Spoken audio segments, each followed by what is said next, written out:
ಈಗ ಗಾಂಧೀಜಿ ಬಗ್ಗೆ ಏನು ಪ್ರೀತಿ ಇದೆ, ವಿಶ್ವಾಸ ಇದೆ, ಅದನ್ನ ತೋರಿಸಿದ್ದೀನಿ ನಾನು ಅವ್ರಿಗೆ. ಅದಕ್ಕಿಂತ ಅವರ ವಂಶ ಆಡಳಿತದಲ್ಲಿ 454 ಹೆಸರುಗಳು ಬಂದಿದೆ, ಅವರ ಮನೆತನದ ಹೆಸರುಗಳು. ಅದನ್ನು ಅಲ್ಲಿಗೆ ಬಿಡ್ತೀನಿ ನಾನು.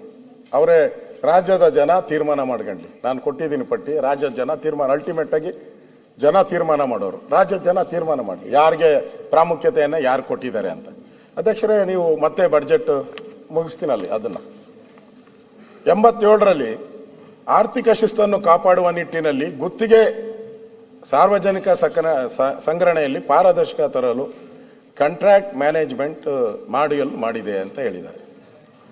ಅಂದರೆ ಕಾಂಟ್ರಾಕ್ಟರ್ಗಳಿಗೆ ನಾವು ಒಳ್ಳೇದು ಮಾಡ್ತಾ ಇದ್ದೀನಿ ಅನ್ನೋ ವಿಚಾರಗಳನ್ನು ಪ್ರಸ್ತಾವ ಮಾಡಿದ್ದಾರೆ ಅಧ್ಯಕ್ಷ. 2.5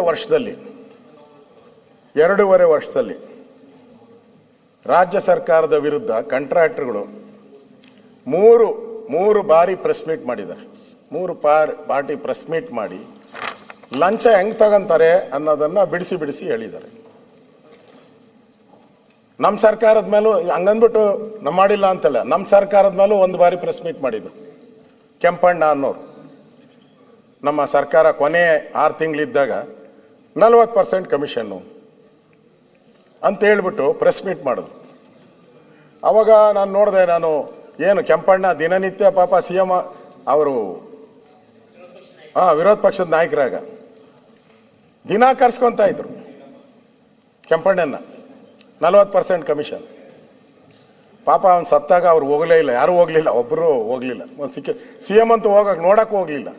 ಅದ್ರ ಮೇಲೇನೆ ಪೋಸ್ಟರ್ ಅಂಟಿಸಿ 40% ಸರ್ಕಾರ ಅಂತೇಳಿ ನಮ್ಮ ಮೇಲೆ ಆಪಾದನೆ ಮಾಡಿದ್ರು. ನಿಮ್ಮ ಮೇಲೆ ಈಗ 3 ಪ್ರೆಸ್ ಮೀಟ್ ಮಾಡಿದ್ದಾರೆ. 3 ಪ್ರೆಸ್ ಮೀಟ್ ಮಾಡಿದ್ದಾರೆ ನಿಮ್ಮ ಮೇಲೆ. ಅವರು ಮಧ್ಯವರ್ತಿಗಳ ಹಾವಳಿ, ಅವ್ರ ಪ್ರೆಸ್ ಮೀಟ್ ಅಲ್ಲಿ ಮಧ್ಯವರ್ತಿಗಳ ಹಾವಳಿ, ಹಿಂದಿನ ಸರ್ಕಾರಕ್ಕಿಂತ ದುಪ್ಪಟ್ಟು ಕಮಿಷನ್ ಕಿತ್ತುಕೊಳ್ಳಲಾಗುತ್ತಿದೆ. ಪರಿಸ್ಥಿತಿ ನೆಟ್ಟಗಾಗಿದ್ದರೆ ನಾವು ಕಾಂಗ್ರೆಸ್ ಹೈಕಮಾಂಡ್ ದೂರು ನೀಡಲಾಗುವುದು. ರಾಜ್ಯದ ಎಲ್ಲಾ ಇಲಾಖೆಗಳಲ್ಲೂ ಭ್ರಷ್ಟಾಚಾರ ಹೆಚ್ಚಾಗಿದೆ. ಅವರು ಹಣ ಬಿಡುಗಡೆಗೆ ಕಮಿಷನ್ ನೀಡಬೇಕು, ಅದರ ಪ್ರಮಾಣವು ಡಬಲ್ ಔಟ್ ಇದೆ. 40% ಇದ್ದಿದ್ದು 80% ಆಗಿದೆ ಅಂತ. 80% ಕಮಿಷನ್, ಇನ್ನು 20% ಕೆಲಸ ಅಷ್ಟೇ.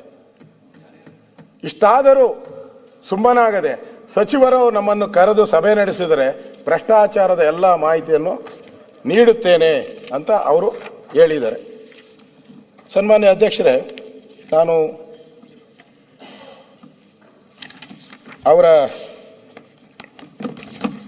ಅವ್ರು ಬರೆದಿರೋದು ಕೆಲವು ಮಾತ್ರ ಪೂರ್ತಿ ಓದಿದ್ರೆ ಅರ್ಧ ಗಂಟೆ ಆಗುತ್ತೆ. ಸುಮ್ಮನೆ 2 ಲೈನ್ ಓದ್ತೀನಿ ಅಷ್ಟೇ. ನಮ್ಮ ಸುರೇಶ್ ಫ್ರೆಂಡ್ದು, ಸುರೇಶ್ದು ಆಯ್ತಾ ಇದರಲ್ಲಿ. ಕರ್ನಾಟಕ ಸ್ಟೇಟ್ ಕಾಂಟ್ರಾಕ್ಟರ್ ಅಸೋಸಿಯೇಷನ್ ಗೌರವ ಅಧ್ಯಕ್ಷರು ಜಗನ್ನಾಥ್, ಕೃಷ್ಣಾರೆಡ್ಡಿ ಕಾರ್ಯಾಧ್ಯಕ್ಷರು, ಅವರು ಬರೆದಿದ್ದಾರೆ. ಬೇರೆ ಯಾವುದೇ ಇಲಾಖೆಯ ಜ್ಯೇಷ್ಠತೆ ಪಾಲಿಸುತ್ತಿಲ್ವಾ? ನಗರಾಭಿವೃದ್ಧಿ ಇಲಾಖೆ, ಸುರೇಶಣ್ಣ, ನಗರಾಭಿವೃದ್ಧಿ ಇಲಾಖೆಯಲ್ಲಿ ಮಧ್ಯವರ್ತಿಗಳೇ ಇಲಾಖೆಯ ಚಟುವಟಿಕೆಗಳನ್ನು ಅವರ ಖಾಸಗಿ ಕಚೇರಿಯಲ್ಲಿ ನಡೆಸುತ್ತಿದ್ದಾರೆ. ಅಫಿಷಿಯಲ್ ಲೆಟರ್ ಇದು, ಅಫಿಷಿಯಲ್. ಇದು ತಮ್ಮ ಗಮನಕ್ಕೆ ಬಾರದೆ ಟೆಂಡರ್ ಅನುಮೋದನೆ ಹಾಗೂ ಹಣ ಬಿಡುಗಡೆಯ ವ್ಯವಸ್ಥೆಗೆ ಹಿಂದಿನ ಸರ್ಕಾರಕ್ಕಿಂತ ಅಸ್ತವ್ಯಸ್ತವಾಗಿದೆ ಎಂದು ತಿಳಿಸಲು ಸಂಘವು ವಿಷಾದ ವ್ಯಕ್ತ ಮಾಡ್ತದೆ.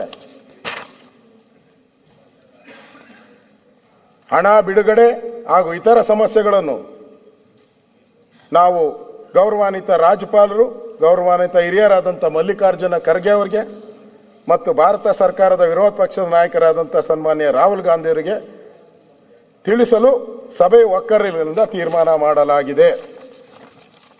ಅವರು ಅಂದ್ರೆ ಎಲ್ಲಿಗೆ ಮುಟ್ಕಂತು ನಿಮ್ದು? ರಾಹುಲ್ ಗಾಂಧಿವರೆಗೂ ಹೊರಟೋಯ್ತು. ರಾಹುಲ್ ಗಾಂಧಿವರೆಗೂ ಕಮಿಷನ್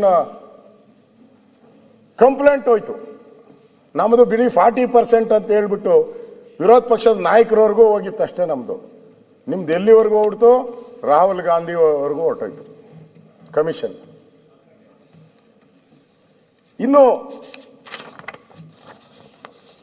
BS ಸುರೇಶ್ ಅವರು ನಗರಾಭಿವೃದ್ಧಿ ಯೋಜನೆ ನಮ್ಮ ಇಲಾಖೆಯಲ್ಲಿ ಮಧ್ಯವರ್ತಿಗಳೇ ಇಲಾಖೆಯ ಚಟುವಟಿಕೆಯನ್ನು ಅವರ ಖಾಸಗಿ ಕಚೇರಿಯಲ್ಲಿ ನಡೆಸುತ್ತಾರೆ. ಇದು ತಮ್ಮ ಗಮನಕ್ಕೆ ಬಾರದೆ. ಟೆಂಡರ್ ಅನುಮೋದನೆ ಹಾಗೂ ಹಣ ಬಿಡುಗಡೆ ವ್ಯವಸ್ಥೆ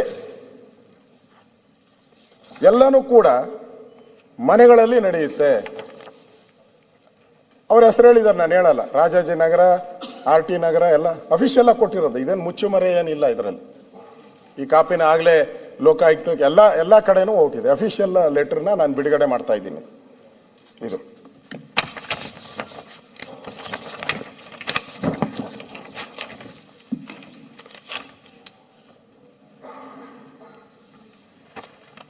ಹೊರ ರಾಜ್ಯದ ಬಲಾಢ್ಯ ಗುತ್ತಿಗೆದಾರರು ಪಾರದರ್ಶಕ ಕಾಯ್ದೆಯನ್ನು ಉಲ್ಲಂಘನೆ ಮಾಡಿಕೊಂಡು ಮಂತ್ರಿಮಂಡಲದ ಅನುಮೋದನೆ ಪಡೆದು ಪ್ಯಾಕೇಜುಗಳು ಟೆಂಡರ್ಗಳನ್ನು ಪಡೆಯುತ್ತಿದ್ದಾರೆ. ಇದರಿಂದ ಕರ್ನಾಟಕ ರಾಜ್ಯದ ಸಣ್ಣ ಮತ್ತು ಮಧ್ಯಮ ಗುತ್ತಿಗೆದಾರರಿಗೆ ಅನಾನುಕೂಲವಾಗುತ್ತದೆ ಎಂದು ತಮ್ಮ ಗಮನಕ್ಕೆ ತರುತ್ತಿದ್ದೇನೆ. ಅಂದರೆ ಎಲ್ಲ ಆಂಧ್ರದವರು ಪ್ಯಾಕೇಜ್ ಮಾಡ್ತಾರೆ, 400 ಕೋಟಿ 200 ಕೋಟಿ ಹಂಗೆಲ್ಲ. ಆ ಥರ ಪ್ಯಾಕೇಜ್ ಏನೋ ಮಾಡಿದ್ರೆ ಇಲ್ಲಿ ಕನ್ನಡಿಗರಿಗೆ ಯಾರಿಗೂ ಸಿಗೋದೇ ಇಲ್ಲ. ನೀವು ಅಲ್ಲೇ ಪ್ಯಾಕೇಜ್ ಮಾಡಿ ಎಲ್ಲ ಆಂಧ್ರದವ್ರಿಗೆ ಕೊಟ್ಟರೆ ನಮಗೆ ಅನ್ಯಾಯ ಆಗುತ್ತೆ ಅಂತ ಡೈರೆಕ್ಟಾಗಿ ಇಲಾಖೆ ಮೇಲೆ ಆಪಾದನೆ ಮಾಡಿದ್ದಾರೆ. ಹಳೆಯ ಬಿಲ್ಲುಗಳು ಹಣ ಬಿಡುಗಡೆ ಸಮಯದಲ್ಲಿ ಹಿಂದಿನ ಸರ್ಕಾರಕ್ಕಿಂತ ಹೆಚ್ಚು ಕಮಿಷನ್ ಪಡೆಯುತ್ತಿದ್ದಾರೆ ಎಂದು ತಿಳಿಸಲು ರಾಜ್ಯದ ಸಂಘವು ವಿಷಾದ ವ್ಯಕ್ತಪಡಿಸುತ್ತಿದೆ. ಈ ವಿಷಯವನ್ನು ತಮಗೆ ಹಲವಾರು ಬಾರಿ ತಿಳಿಸಿದ್ದರೂ ತಾವು ಪರಿಗಣನೆಗೆ ತೆಗೆದುಕೊಂಡಿರುವುದಿಲ್ಲ. ಡಬಲ್ ಕಮಿಷನ್ 40% ಅಂತ ನೀವೇ ಹೇಳಿದ್ದು, 80% ಕಮಿಷನ್ ಅಂತ ಅಫಿಷಿಯಲ್ ಲೆಟರ್ ಬರೆದಿದ್ದಾರೆ. ಈಗ ನಾವು ಮುಷ್ಕರ ಮಾಡುವುದು ಬಿಟ್ಟು ಬೇರೆ ನಮಗೆ ದಾರಿ ಇಲ್ಲ. ತಾವು ತುರ್ತಾಗಿ ಸಭೆ ಕರೆಯದಿದ್ದರೆ ಮುಂದಿನ ದಿನಗಳಲ್ಲಿ ರಾಜ್ಯಾದ್ಯಂತ ನಾವು ಕೆಲಸ ಕಾರ್ಯಗಳನ್ನು ಸ್ಥಗಿತಗೊಳಿಸಲು ತೀರ್ಮಾನವನ್ನು ಮಾಡಿದ್ದೇವೆ. ಕರ್ನಾಟಕ ಸ್ಟೇಟ್ ಕಾಂಟ್ರಾಕ್ಟರ್ ಅಸೋಸಿಯೇಷನ್ 31 ಜಿಲ್ಲೆಗಳು 31. ನಮ್ದು ಯಾರೋ ಕೆಂಪಣ್ಣ ಹೇಳಿದ್ಕೆ ತಕ ಅಂತ ಕುಣಿದ್ಬಿಟ್ರಿ ಎಲ್ಲರೂ. 12 ಕಾರ್ಪೊರೇಷನ್ ಸಭಾಧ್ಯಕ್ಷ 31 ಜಿಲ್ಲೆಯಲ್ಲಿ ಬಂತು. ಮತ್ತೆ ನೋಡುವ ಸರ್, ನಾನು ಬರೋದೇ 12 ಸರ್. 12 ಕಾರ್ಪೊರೇಷನ್ ಅಲ್ಲೇ ಕೆಲಸ ಬರೋದು. ಸುರೇಶ್ 31 ಜಿಲ್ಲೆಯಲ್ಲಿ ಬಂದ ತಪ್ಪು ಮಾಹಿತಿ. ನಾನು ಯಾಕೆ ನಾನು ನಿನ್ಗೆ ನಾನು ಹೇಳಿದಲ್ಲ ಈಗ ನಗರಾಭಿವೃದ್ಧಿ ನಾನು ನಿನ್ಗೆ ಹೇಳ್ದ ನನಗೆ ಹೇಳಿದೆ. ಈಗ ಸೇರಿದಂತೆ ಅಲ್ಲ ಅಶೋಕಣ್ಣ, ನಗರಾಭಿವೃದ್ಧಿ ಇಲಾಖೆ ಒಂದೇ ಒತ್ತ ಅವ್ರೆ. ನನ್ಗೆ ಅರ್ಥ ಆಗ್ತಾ ಇಲ್ಲ. ನಿಮಗೆ 11 ಕಾರ್ಪೊರೇಷನ್ ಬಂದಿರಬಹುದು, ಆದ್ರೆ ನಿಮ್ ಕೈವಾಡ 31 ಜಿಲ್ಲೆಯಲ್ಲಿದೆ.